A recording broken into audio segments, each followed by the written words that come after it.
Hi, everybody, and welcome. I'm Haley Mitchell-Halligan. I am the founding editor of the quarterly poetry journal, Sheila-Na-Gig Online, now entering our 10th year of publication, and the small press Sheila-Na-Gig Editions with 66 anthologies, individual poetry collections, and chapbooks published since 2017. These projects fall under the umbrella of our 501c3 nonprofit arts organization, Sheila-Na-Gig Inc., and where we're striving to uplift new and established poets across the nation and beyond. I hope you'll check us out at Sheila-Na-Gig-blog.com, where I encourage you to read our most current journal. Fall issue just came out, and of course to support our authors by buying their books. It is my absolute honor to offer tonight's online platform for Spoken and Heard, and I'm very excited to introduce our host, who pretty much needs not a lot of introduction, because a lot of you already know her. But Kari Gunter-Seymour is the Poet Laureate of Ohio and the author of 3 award-winning collections of poetry, including her latest, Dirt Songs, from Eastover Press in 2024, A Place So Deep Inside America It Can't Be Seen, from Sheila-Na-Gig Editions, and winner of Ohio Poet of the Year Award in 2020. Kari is the executive director of the Women of Appalachia Project and editor of its anthology series Women Speak, also published by Sheila-Na-Gig Editions. Her work has been featured in the American Book Review, Poem a Day, World Literature Today, and the New York Times. And I think we all want to thank her for creating this amazing reading series, Spoken and Heard. Thanks, Kari, and welcome.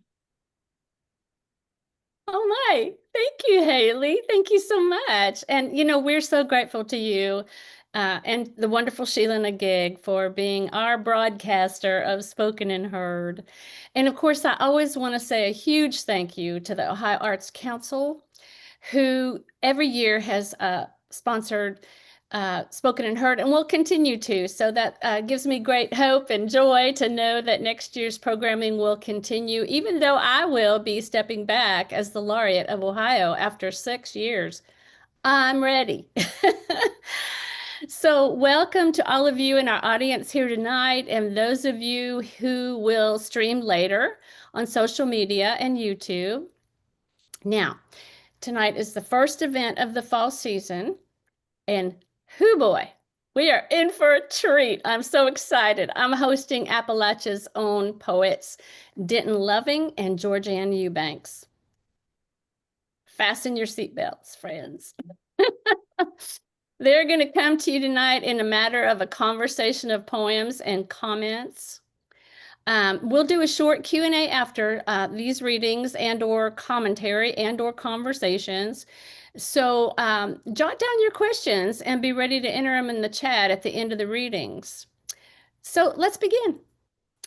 Georgeann Eubanks is the author of 6 books of nonfiction for the University of North Carolina Press.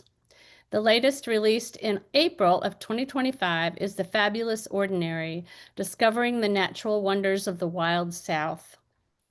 Georgeann was born and raised in Atlanta, but has lived in North Carolina since her days at Duke University. For more than 25 years, she has worked with Donna Campbell, our beloved Donna Campbell, in Medina, which is an Emmy-winning multimedia production company. They also host the Table Rock Writers Workshop for adult writers in the Blue Ridge Mountains every summer. Georgeann's first collection of poetry, Rural Astronomy, came out this year as well, so 2 books in 1 year, is just out and published by Eastover Press. You can find Rural Astronomy, like I said, at eastoverpress.com. I had the pleasure of meeting Georgeann and her partner, Donna, on a couple of occasions, but got more deeply to know her at the Table Rock Writers Workshop the summer before this last. It's always held in August at the top of a mountain just outside Little Switzerland, North Carolina. It is so gorgeous. It is such an amazing trek up the side of that mountain. And for those of you who are unaware of Table Rock, you must check it out. It's just tablerockwriters.com. And I'll tell you, I had the best time. There are the best people at Table Rock Writers Workshop, so please check that out. I'm just so excited for y'all to hear from Georgeann tonight. Also, we're going to hear from Denton Loving, who is the author of 3 collections of poetry, Crimes Against Birds, Tamp, which was the recipient of the inaugural Tennessee Book Award for Poetry, and Feller, just out from Mercer University Press. He is a co-founder and current editor at Eastover Press and its literary journal Cutleaf. He has received scholarships and fellowships from organizations such as the Collegeville Institute for Ecumenical and Cultural Research, the Eckerd College Writers Conference, and the Key West Literary Seminars.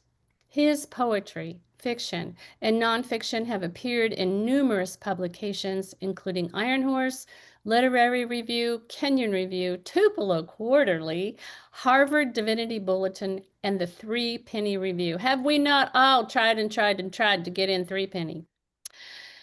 So full disclosure, Denton and Eastover also published my book, my current book, Dirt Songs. But since then, I have gotten to know him as a friend. And I'll tell you what, the team at Eastover is marvelous, a wonderful team to work with, and I highly recommend them. You can find Feller at, oh my gosh, at Mercer University Press, right? Am I right? Yeah. That's right.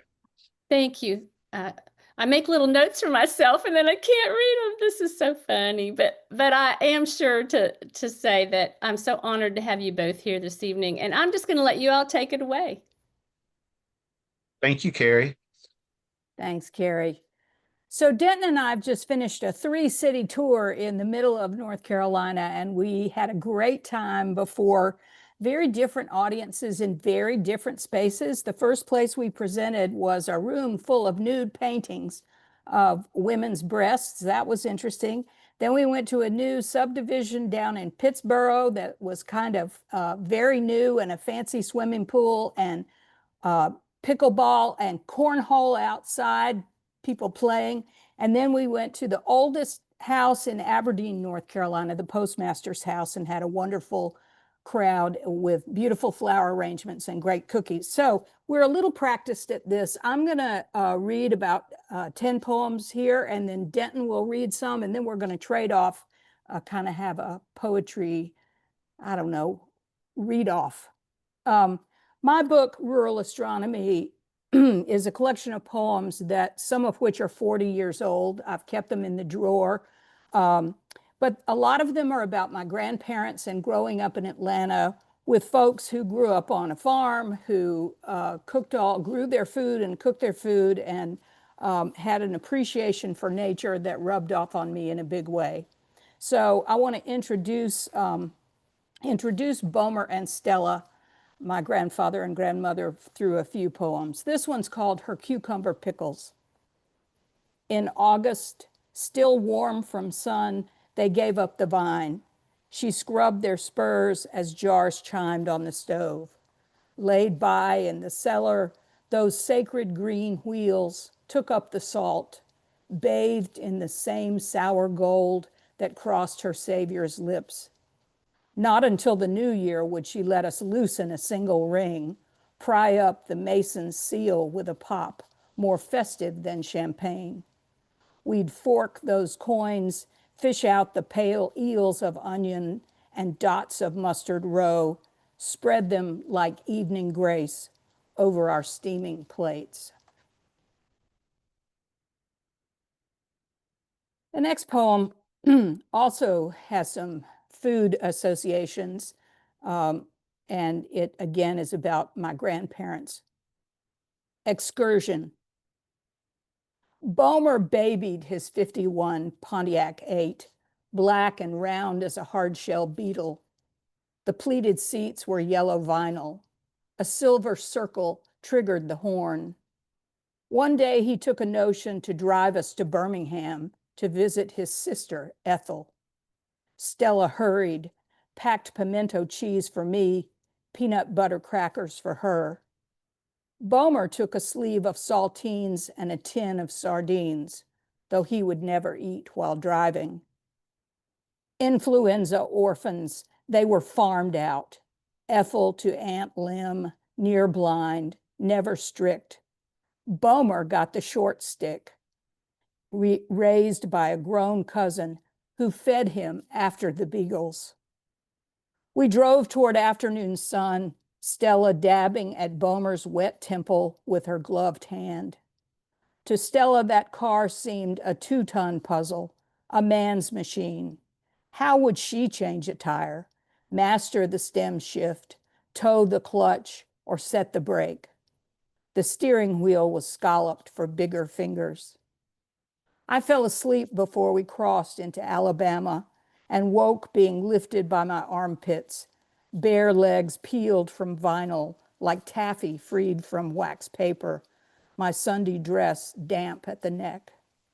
We spread our picnic quick a mile before Ethel's house. Bomer said he'd never tried her cooking.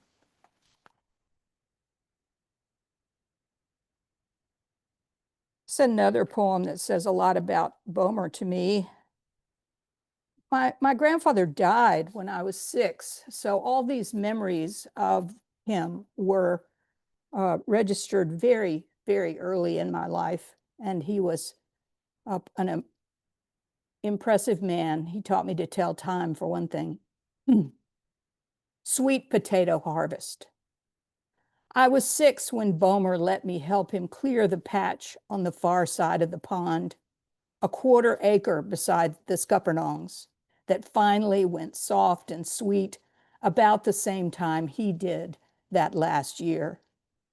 He turned the earth completely over, never wounding a one, while I loaded the wheelbarrow, gently lifting every hobbled tuber like the unwashed feet of a whole Bible's worth of lame children seeking cure. When we finished, I shouldered his hoe and he rolled them home, both of us silent as we crossed the dam and climbed the path to park our harvest by the back porch stoop. Now yams are for Yankees, he said, hosing them down. Our kind, you just bake till the skin withers, and where the fork has pricked, they'll ooze a sticky tar that tells you they're done. Then he grinned and stamped the dirt from his boots. Nothing but old roots, he said, but they keep.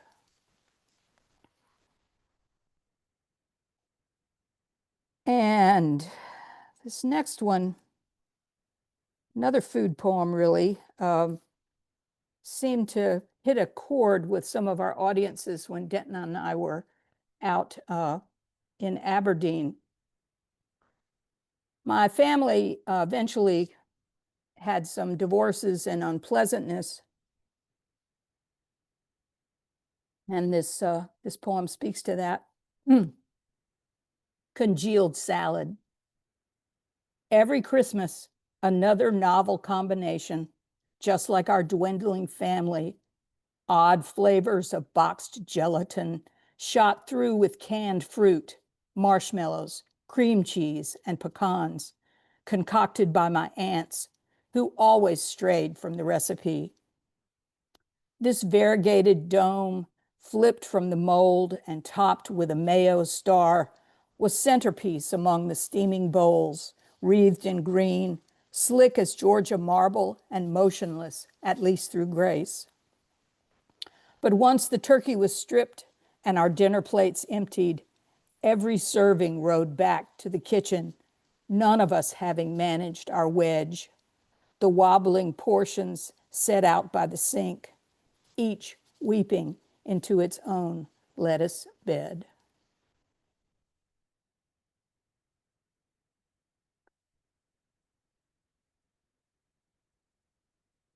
My grandfather had a temper. My grandmother was often nervous around him. I think that was passed along to my father. This is a poem that suggests his temperament. The Quarry. At 5, I sit as directed on the back porch slab, a cool concrete seat, the sweet gums fanning sunlight from above. I hold the end of a long string tied to a stick that props up an open box topped with screen wire, a lean-to baited with bread underneath. Wrens and sparrows flee when the jay comes to feed. Giant, fussing, ill-tempered, self-important, impatient driver in morning bird traffic. With each hop toward the bait, the jay is resolute, defiant, breast jutting, neck sharply pivoting, observing me with bullet eyes. As instructed, once the bird pecks bread, I pull the string. The trap sings down, the trees above empty. Now only the desperate knock of wings. Tips of blue feathers lick the wire like flames on the gas stove where Boehmer's coffee still warms. I call to him, never leaving my quarry, as he pounds across the screen porch, grabs his gloves on the sill, those two perfect ghosts of his fingers. In a magician's flurry of hands, he raises the trap, unlodges the jay, holds it firm, a fist of throbbing feathers. Then, right hand leading, one sharp twist of the bird's blue collar, a motion as rote as my grandmother Stella snapping beans for supper. Boehmer pats my head with one hand, holds the limp jay with the other. Good girl, he says.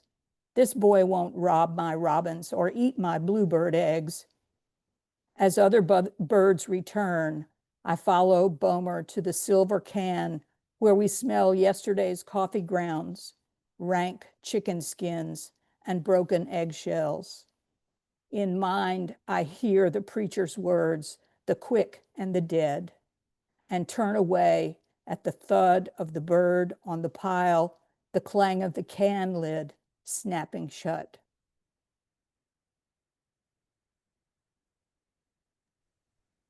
And now moving to a little more contemporary piece. I collected coins as a kid and never really thought about the images on our American coins too much until I wrote this poem called Counting Change. In the 1950s, a few minorities still jingled in men's pockets. Miss Liberty, Lady Justice, the Buffalo, Bald Eagle, and 2 Indians, plus Mercury, that fleet Greek and curious cross-dresser. When Watts and bras started to burn, the white men stopped minting mythic women, Native Americans, and endangered species. To cover, they fashioned Susan B., but made her too small, reminding us of our diminishment by inflation. Then Susan, too, was cast out of circulation, no more than a collector's item. In the 90s, we came to understand that Lady Justice is differently abled, while Miss Liberty begins to look suspiciously butch. Those heavy calves, her big hands bearing the frozen torch. Still, she's barefoot and marooned where teeming masses arrive by ferry to look up her skirt.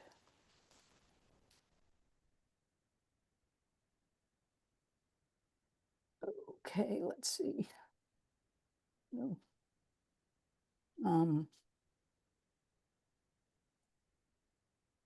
This is a poem about my mother. I haven't really done much about her side of the family, and it's rich too, so I think there might be another bunch of poems. Motel soaps.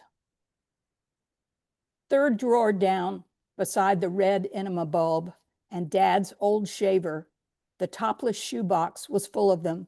Sweetheart, Camay, and Cashmere Bouquet. He brought them home from business trips, souvenirs of one motel towns with names like Livonia, Toccoa, Homer, and Unicoi. Saturday nights, he'd give me a fresh cake to shuck while my mother tested the water. I'd sniff the perfume and trace the pink lady in relief and her embossed bouquet. With the slide of those bars, I learned my own skin, traveled every tuck and knoll, until a wafer, soft and near melted, had bent to the shape of my palm. After the divorce, week by week, she would open a new bar, set it by the guest bath sink, so all could have a hand in dissolving the ladies and their bouquets. And one more here.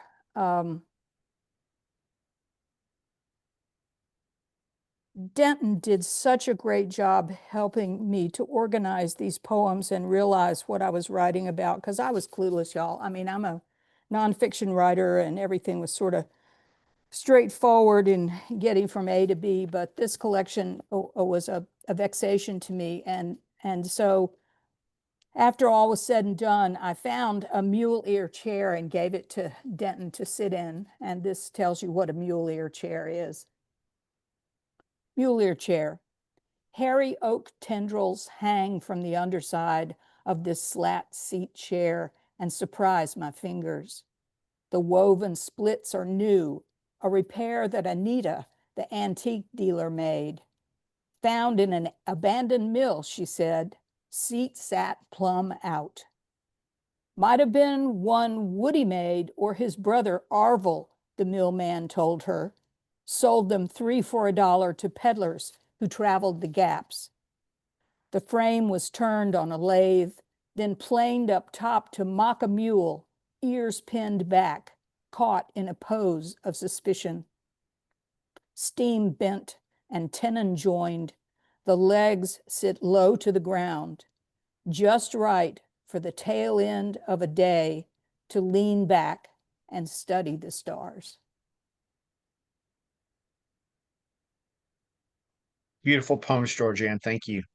Thanks, Denton. It's great to read with you again. So I'm going to share a few poems from my new book, Feller. And I've talked pretty extensively about how this book was confusion for me to figure out how to frame it and how to talk about it.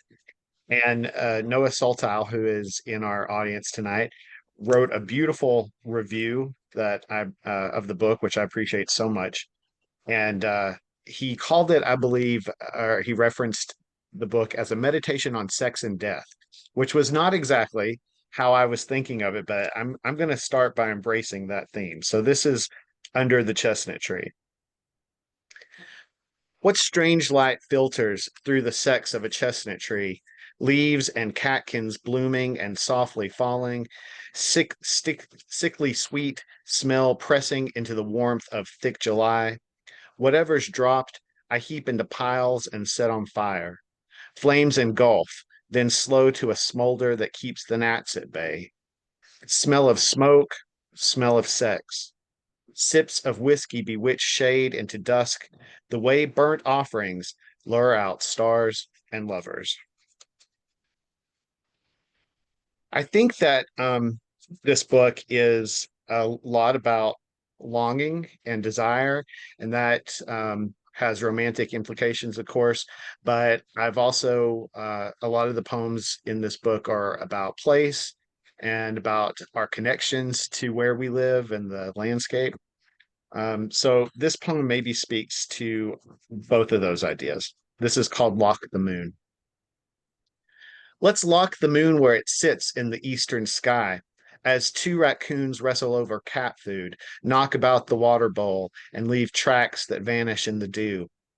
Everywhere, fireflies engage in their own urgent fracas. The cats ignore it all. Let's divide the sky into 5 quarters.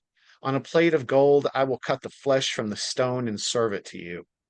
I was reborn the night we met, a night like this with fireflies and trains traveling cross-continent. But in what direction do we move? Climb this tree with me, my love. Place 1 foot here, push yourself up, and I will pull. Ignore the moon, always laughing at desire.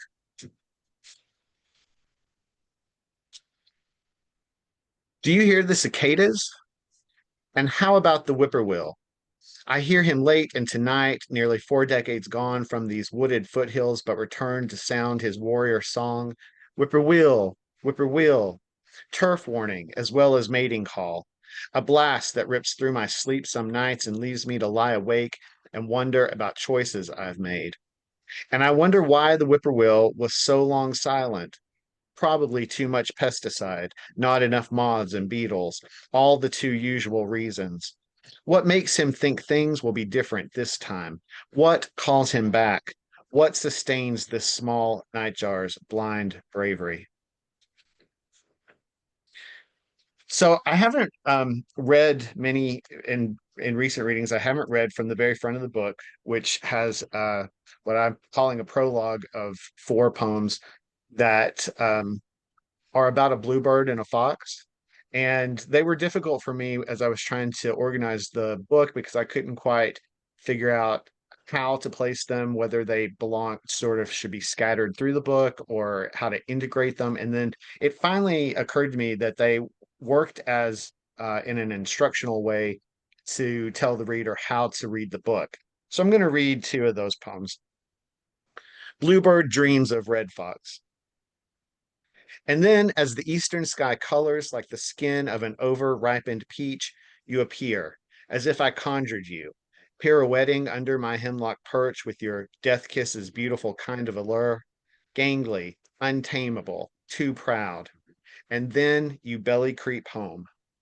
I know about your fatal fox magic, how you open doors to new worlds, how you lure hunters to fall in love with you. Could you confound a bluebird too, charming me with your dance, pretending you can't hear me when I'm singing your name? And this is Bluebird flies too close to Red Fox. Feverish, I find myself circling you like the cowbride circles Jupiter, like Jupiter orbits the sun. Your flame blazes bright as a star, but too much light blinds, and a bluebird is not a satellite. Mid-revolution, my fever breaks and I fly away, but not before the feathers on my chest singe the same burnt red as your fur. There are a couple of epistolary poems in this book, which, if anybody isn't familiar with that term, it just means that they're letter poems. So they're to people in my real life, people who are historical characters, people who are television personalities like Jeremy Wade, who some of you may know as the host of a once popular show called River Monsters. River Monsters is kind of one of those shows that for me was, I guess, like a guilty pleasure. Whenever I would see it, I just would become fixated and couldn't quite turn away from it. So this is Letter to Jeremy Wade. Last night, I watched you dangle in a cage while a school of bull sharks circled round, just so you could shine a light into their eyes, an experiment to see if their ocular tissue, the tapetum lucidum, might glow devil red, but only a yellow glare reflected back, eerie in its own right.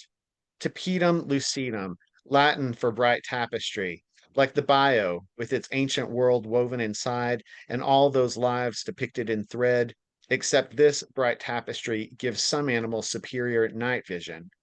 God knows why I get sucked in as you interview villagers across the globe who pause their digging in some river's clay to recall the night the monster with the red eyes dragged a lamb or shote, or maybe a child, underwater. I wish you would tell me instead about the phoenix, the quetzalcoatl, the griffin, magical beasts with the kind of oracular sight that can see meaning in waters far murkier than where your monsters navigate. Oh, Jeremy, when you dive into mysterious rivers, do you ever wonder about your soul? If I looked into the bright tapestry of the phoenix's eyes, would the light of my half-lived life reflect at all?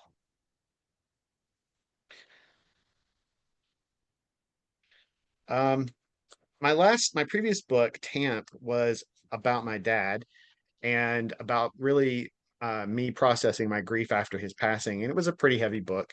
And so after that, I took the opportunity to sort of play around, be a little more playful and lighthearted.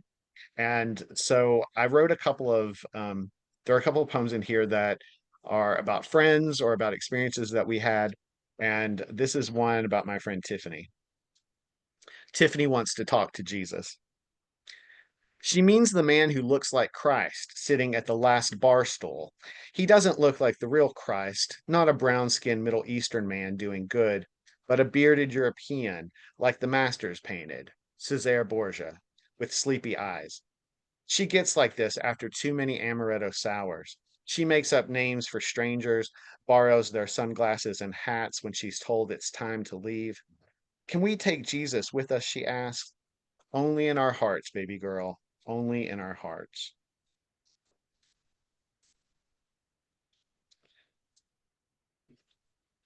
A couple people before we started recording were asking me about the cover of my book, which has an octopus on it. And I was sort of telling about how I was surprised when the press first sent it to me. I understood where the image came from, but I felt that there were so many tree poems in this book that I was really sure there was going to be a tree on the cover. And I didn't think about the poem that they pulled this image from as being, I guess, relevant enough to inspire the cover. But I guess maybe I like to think now that maybe I was just wrong about that. So this is the Octopus School of Poetry. Yes, that they have three hearts is remarkable. So too the way they navigate man-made mazes, that their 8 arms simultaneously perform separate tasks, that they can unscrew jar lids even when they're trapped inside the glass. But of all the strange facts, I can't get past their ability to squirt jets of black ink, theatrical for sure, but an effective tactic to distract a hungry eel or seal or albatross, not unlike the poem, shooting fireworks to ward off what haunts us. Such a nifty trick, almost worth the burden of those extra hearts. And before I invite Georgeann to jump back in, I'll close with this poem, which I always, if you know anything about my work, I always am interested in mythology, and sometimes that includes more modern mythology, such as about Davy Crockett, who makes an appearance in this poem. This is called "The Word of the Day is Largesse." From the Latin largus, meaning not just big but abundant, generous. I am blessed by the largesse of those who came before me, benefactors bestowing aid and alms, those though no one these days gives alms, another ancient word, this one from Greek, akin to compassion. After Artemis transformed Hippocrates' daughter into a sea serpent, men seeking the largesse of her father lined up to free the girl with their kiss. Yet those men fled the serpent's scaly mouth, her split tongue, her poisoned breath. Did I mention those men each died soon after? The moral is, if you can't love with compassion, just get out, leave. I've been reading mythology and backbone recipes like a man sizing up a bear. The backbone, or what's left after the ribs are cut, is prized for flavor and tenderness. Pork is good, but bear is better. Makes delicious broth, soup, and stir fries. It was the only meat Davy Crockett would eat. He killed hundreds of bears, leaving his wife for weeks to hunt. To prepare your own backbone, ensure your cleaver is sharp. Hack the meat into small pieces. Saute generous, abundant amounts of aromatics. Brown the meat and mix together. Savor. Be sure you have plenty to give away. And I'll end my section there. So as we've alluded to, or a couple of times tonight, Georgeann and I were recently reading together in Middle North Carolina.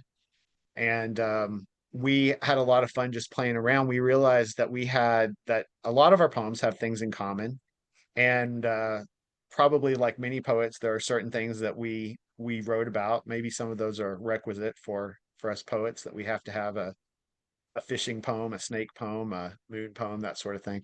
So we started pairing those up, and we're gonna do that again now. Georgeann, where do you want to start? Oh, let's start with snakes. Okay. I have several snakes in my book, but this one is actually a poem in honor of Tim McLaurin, who was a wonderful novelist that lived in North Carolina. I believe he had served in the Marine Corps. He was a man's man, And he collected snakes and often gave them to young children, usually boys, to raise in their aquariums in their bedrooms. And he also, when he came to the Duke Writer's workshop, he brought a cooler of snakes to do his routine. Snake handler at the writers' conference for Tim McLaurin. The room steams, rank with our mammalian heat, gathering from all the slow acts that have come before. When you took the stage, hauling the six-pack cooler and the crook-neck stick, some poet ladies in the early rows rose and grabbed their purses. Face blank as paper, you knelt, cocked the box lid, and hoisted out what might have been a rope trick, the way the king and hognose tangled. Not the same danger as the venom delivered by your doctors, a chemo so strong it killed a snake that bit you one night.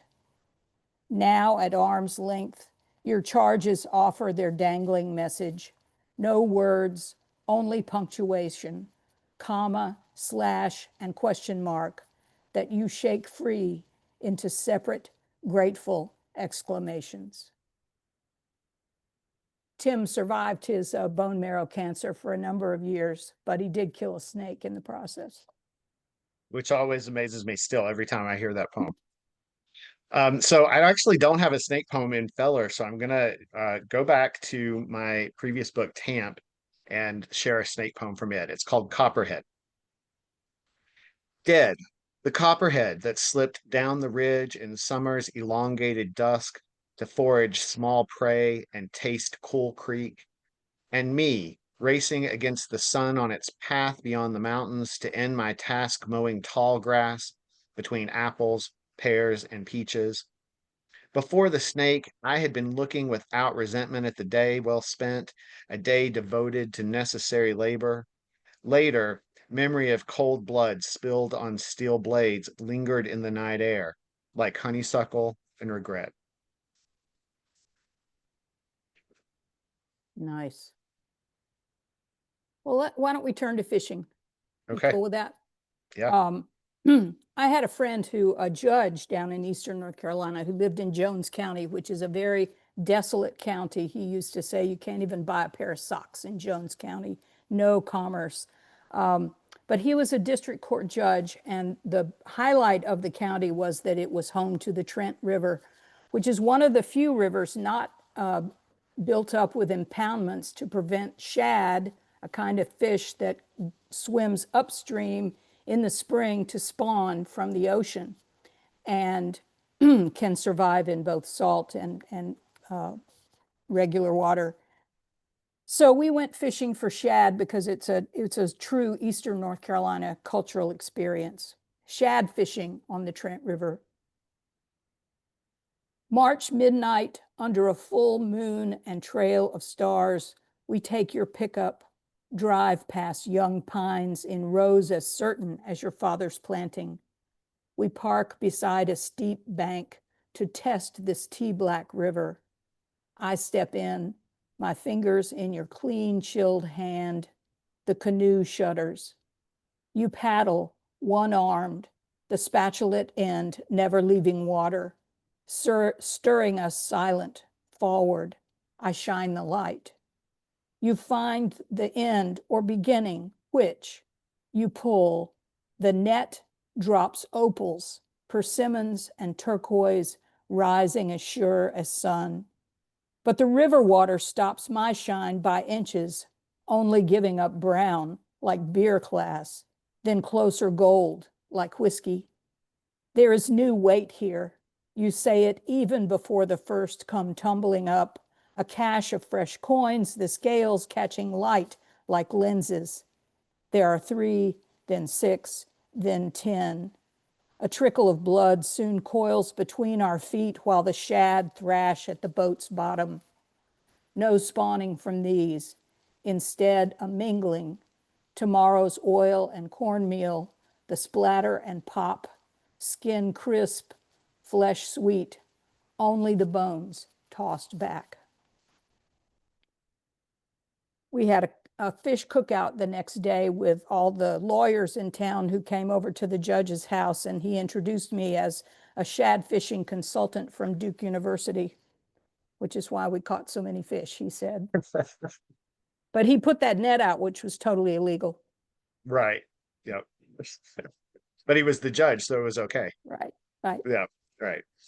I wish that you all could see the beautiful earrings that Donna Campbell was wearing this weekend at some of our readings to punctuate this poem, which is called Rituals for Calling Fish. Never speak of fishing or whistle on the water, lest the fish hear you and swim away. Never let your shadow fall on the water, lest the fish see you and swim away.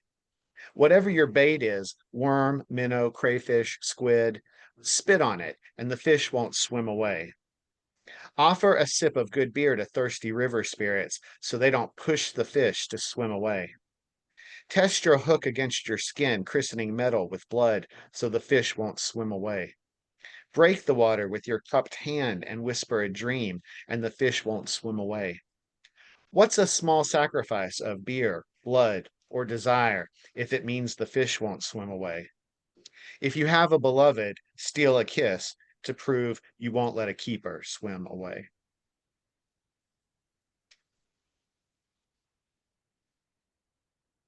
Where to next, Georgeann? Well, you've got some bird poems, right? Some more bird poems you could share? I have a how about if I talk about a rosy maple moth? Okay, that'll Does that work. work? That'll Okay, work. all right. Georgeann and I both have lots of poems that from the natural world, and this is called Rosy Maple Moth. Resting from the rough work of pollination and procreation, moths the size of my thumbnail pepper the door jamb and deck boards outside my house. They await the imminent night shift to take flight again. In some way, the same way I am resting from jagged desire. And I wonder why I have never seen or never noticed the strange beauty of their woolly yellow heads and thoraxes, their silky pink and yellow wings, their lives as luscious and as fleeting as my own.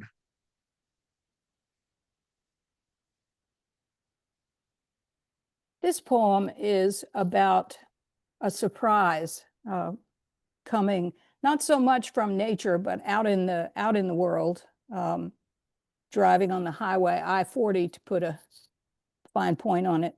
The median, 6 a.m., like so many fragile mornings in ashen light that echoes the gray pavement before me, I clear the last mountain, lower the car through broad curves in first traffic and last fog, land on the flat stretch, putting the miles back.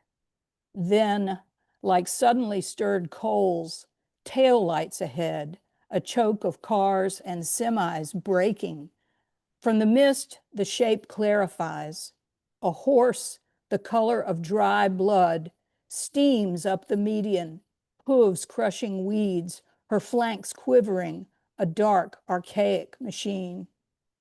Each driver's heart must drum with her run, weighing any sudden turn, not like interstate possum or dog to be pummeled to raw red mounds. The horse forces us to crawl. Imagine the matted mane at windshield, belly riding hood, her long bones like pipe ramming our thin metal. She passes, headed where I'd come, safe only by traveling the divide. As traffic thins, I lose her in the mirror, still wondering where the fence had broken, what boundary had given in. Could anyone know at this hour she was already gone? Love that. What I love so much about that poem is the way it touches on these chance circumstances. So I'll read a poem that touches on that also. This is called Love is Slippery. Eyes tangled, I was so tired on the last leg of my flight that I settled in 10C instead of 9C, The man assigned to 10C, bushy-eyebrowed, wearing volunteer orange tennis shoes, was glad to switch. 9C was in the comfort zone and gave an extra half-inch of leg space. 9D was empty until a woman, the last to board the plane, claimed it, and we all flew north into the undying night. Perhaps because I heard one flight attendant say to another that love is slippery, or perhaps because I'm delusional about my role in the machine works of destiny, I wondered if I had taken the wrong seat so 9C and 9D might fall in love. But the two seemed to never speak, or not at least that I saw, and I watched even after the lights dimmed and the cabin grew dark. Once we landed, the couple uncoupled and stood on opposite sides of the baggage carousel. While we all waited for our luggage, I reconsidered the degrees to which love might indeed be slippery. Perhaps 9C and 9D had not been destined to meet, or perhaps their meeting and falling in love had been only one possible destiny, or perhaps the falling in love part might not come for another week or so, when 9D might bump into 9C while selecting oranges in a grocery store and say, "Weren't you sitting next to me last week on that flight from Florida? I thought I recognized your shoes."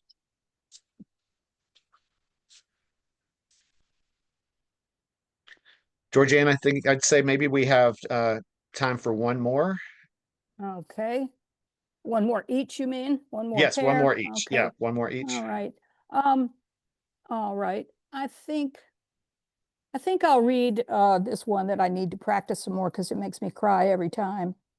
Um, it's about my grandparents' property outside Atlanta, about 5 acres, with 5 acres that my aunt and uncle next door and a couple of other couples, and they built a pond, and they just went crazy going to nurseries and buying plants and planting and making the place very much their own, their gardens. Now I am the keeper of the crab apples along the roadside, the boxwoods that line the drive, the azalea and camellia in pine straw beds beside the tulip tree. I am the keeper of liriope, of ajuga in shade, the variegated akuba, the snowball bush of boutonnieres, caladiums nodding in boxes along the stoop. I am the keeper of her clematis that climbs the trellis beside the garage, the fragrant moonflowers that cling to the screen porch siding, and the bank of gardenias beyond. I am the keeper of the hybrid tea roses in the full sun bed, the coral honeysuckle that climbs by the pines, his peach and plum trees that she would not spray, the quince by the picnic table, the hydrangea and spirea. I am the keeper of the necklace of poppies, the daffodils that lined each ledge, the horsetail near the basement door, the sweet tea olives and summer begonia. I am the keeper of the marigolds and pansies by the shed that she started from seed, the sweet shrub and dogwood along the path to the pond, his gladiolas and dahlias cultivated in rows, ready to cut for the Methodist altar. I am the keeper of the catalpa and its caterpillars for bait, the mulberries held in purple-stained fingers, the muscadine and scuppernong tunnel beside the rows of sweet potatoes that he dug in fall. I am the keeper of the daylilies, the bass and brim, the tadpoles and bullfrogs bellowing in our dreams, the lonely pear by the pond that always ripened late. I am the keeper of my people and their plantings, the land sold for mansions, the landscape memorized. I am the last among the flourishing. Thank you, Georgeann. I'm going to close with the title poem to this book, which is Feller. This is the white oak that grew among other oaks and beech, pine, and hemlock. This is the tag that marks the tree. This is the saw with whirring blades. This is the sawdust that thickens the air. Praise the machine and the task it achieves. This is the creak from the trunk splitting. This is the fracturing of fibrous limbs as they bend and break. Praise the thunder of the falling. Praise the quake of the earth accepting its weight. This is the log hauled to the sawmill, cut into lumber, measured by board feet. Praise the planks that will shape a dwelling. This is the crown of the tree. These are the branches left to rot. This is the wood's cellulose and lignin that replenish the soil. These are the fungi, the beetles, and the earthworms that flourish in the oak's remains, praise decay and decomposition. This is the feller who brought the tree down. Praise the worker and the work of felling trees. Praise the quickening pulse and the flowing blood. This is the first green leaf from last year's acorn taking root. This is the light that enters the woods and cleanses the wound. Praise the wood and the woods. Praise the light. Praise the wound. Amen.